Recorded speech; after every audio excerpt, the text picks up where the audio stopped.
1 kilometre की सड़क है, इतनी गंदगी है कि लगता है सारी दुनिया की गंदगी अयोध्या में आ गया है।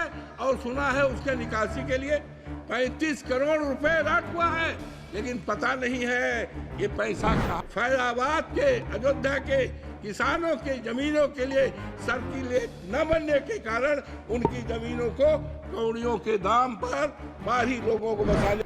ये दुनिया के में किस तरह के मैसेज जाएगा? हमारे देश में कौन से राष्ट्रपति हैं, उनका क्या नाम? बोलिए आप। माननीय सभापति जी, मैं आपके प्रति बहुत ही आभारी हूं कि आपने दुनिया के विशालतम लोकतंत्र के मंदिर में मुझे अपना विचार रखने का मौका दिया है। मैं आपके प्रति बहुत ही आभारी हूं। और आज इस आदरणीय सदन में उन तमाम माननीय सदस्यों के प्रति आभार प्रकट करता हूं, उनका अभिनंदन करता हूं, स्वागत करता हूं, बधाई देता हूं, जो आज इस महान सदन में अपने अपने क्षेत्रों से जीत के आए हैं। माननीय सभापति जी, मैं अपने नेता माननीय अखिलेश यादव जी के प्रति आभार प्रकट करता हूं कि उन्होंने एक ऐसी सीट जो अयोध्या में है, प्रभु श्री राम मर्यादा पुरुषोत्तम राम की धरती पर है, जिस सीट के लिए 54 फैजाबाद के लिए देश और दुनिया की निगाहें लगी थी।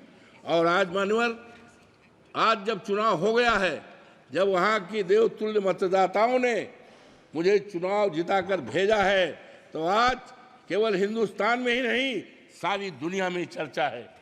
मान्यवर, मैं देवतुल्य मतदाताओं को आभार प्रकट करता हूँ, प्रभु श्री राम के प्रति अपनी आस्था और आभार प्रकट करता हूँ। और मैंने महामहिम राष्ट्रपति जी के अभिभाषण को सुना और देखा। मान्यवर, ये 29 पृष्ठ का है, लेकिन मुझे खेद है कि महामहिम राष्ट्रपति जी का नाम यहाँ होना चाहिए था, जहाँ संसद के समक्ष भारत के राष्ट्रपति का अभिभाषण। ये दुनिया के में किस तरह के मैसेज जाएगा? हमारे देश में कौन से राष्ट्रपति हैं, उनका क्या नाम है, इसको मान्यवर होना चाहिए था। मान्यवर, मुझे बड़ा ही आश्चर्य हुआ जब ये 29 पेज के अभिभाषण में कहीं पर भी अयोध्या का नाम नहीं है, मर्यादा पुरुषोत्तम राम की धरती का नाम नहीं है, जहां से मर्यादा केवल अयोध्या में ही नहीं, सारे देश में मर्यादा अंकित हुई है, उसका कहीं चित्रण नहीं है। मान्यवर, मुझे बड़ा ही अफसोस हुआ कि अभी परसों मैं गया था अयोध्या में, वहाँ की गलियों को देखा था, कीचड़ भरा है। और जहाँ पर हमारे देश के आदरणीय प्रधानमंत्री जी ने 6 महीने पहले एक रेलवे स्टेशन का, जो अयोध्या के नाम है, उसका उद्घाटन किया था। 150 से ज़्यादा बाउंड्री वाल है, ढह गई है। और सबसे दुखद पहलू है मान्यवर, सबसे दुखद पहलू है कि स्टेशन से आकर के केवल हिंदुस्तान के ही नहीं, दुनिया के न जाने कितने लोग प्रभु राम श्री राम के मंदिर का दर्शन करने के लिए जाते हैं। 1 किलोमीटर की सड़क है, इतनी गंदगी है कि लगता है सारी दुनिया की गंदगी अयोध्या में आ गई है। अब कैसे कैसे लोग दर्शन करने के लिए जाते हैं, प्रभु राम के मंदिर में जाएंगे तो सारी गंदगी को पैर से छप करके जाएंगे। और यही नहीं मान्यवर, मैं और आगे बढ़ा तो वहां पर जलायन एक अयोध्या का प्रभु श्री राम के मंदिर के पास का है जरैन मोहल्ला, पानी भरा है और इतना पानी भरा है और मानवर गरीबों का मोहल्ला है, कमजोरों का मोहल्ला है, दलितों का मोहल्ला है और पानी भरा है।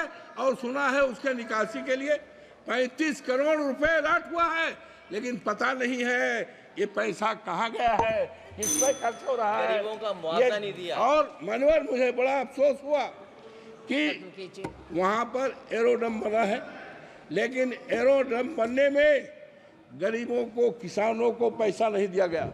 और अफसोस की बात है कि हर साल मार्च के एंड में सर्किल रेट बनता है। सर्किल रेट के द्वारा जमीनों का मूल्य का निर्धारण होता है, लेकिन अफसोस के साथ कहना पड़ता है हमारे उत्तर प्रदेश के हर जिलों में सर्किल रेट बना है, लेकिन आज 7 साल हो गया है फैजाबाद के, अयोध्या के किसानों की जमीनों के लिए सर्किल रेट न बनने के कारण उनकी जमीनों को कौड़ियों के दाम पर बाहरी लोगों को बसाने का काम किया है। हमारे नेता के पास न जाने कितने लोग आए, लेकिन हम कह के आए हिमानवर कि हम मुआवजा दिलाएंगे, हमारे नेता ने कहा था, लेकिन मुआवजा नहीं मिला। मानवर, ये मर्यादा पुरुषोत्तम राम की धरती है, वहाँ की मर्यादा को तोड़ा गया है। और निशिकांत दुबे जी, निशिकांत दुबे जी, धन्यवाद। वहाँ की मर्यादा को तोड़ा गया है, गरीबों के घर को ढहाया गया। अनुराग सिंह ठाकुर द्वारा प्रस्तुत राष्ट्रपति के अभिभाषण के धन्यवाद प्रस्ताव का समर्थन करने के लिए खड़ा हुआ।